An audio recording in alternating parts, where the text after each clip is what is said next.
மலங்காபுரி ஜமீன் பிரிட்டிஷாருக்கு முன்னாடி அவங்கள ஒரு சிற்றரசர் அல்லது பாளையக்காரர் அவர் தான் கூப்பிடணும். கிட்டத்தட்ட 300 வருஷத்துக்கு முன்னாடி, அதாவது 1690 காலகட்டத்தில் அவங்களோட எல்லை பார்த்தீங்கன்னா வடக்கில் குடுமையான் மலை, தெற்குல பொன்னமலை வரைக்கும் நீண்டிருக்கு. மலங்காபுரி அரசோட தலைநகரம் பார்த்தீங்கன்னா பாலக்குறிச்சி பக்கத்தில் இருக்க அம்மன்குறிச்சி. அந்த அம்மன்குறிச்சியில் இருக்க சிவன் கோயில் கட்டினதும் மலங்காபுரி அரசரான பூச்சி நாயக்கர் தான்.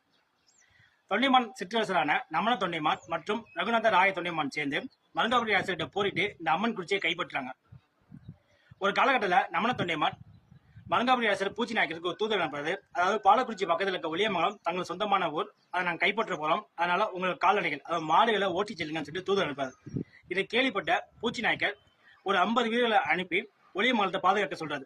அந்த வீரரோட தலைவர் ஒரு நடன பெண் வீட்டுக்கு போனால இந்த வீரர்கள் ஒளியமங்கலத்துக்கு போல. அந்த நேரத்தில் தொண்டைமான் வீரர்கள் அங்க இருக்க மாடுகளை ஓட்டி செல்றாங்க. அது மட்டும் இல்லாம தங்களோட கொடியை அங்கே ஏற்றி செல்றாங்க.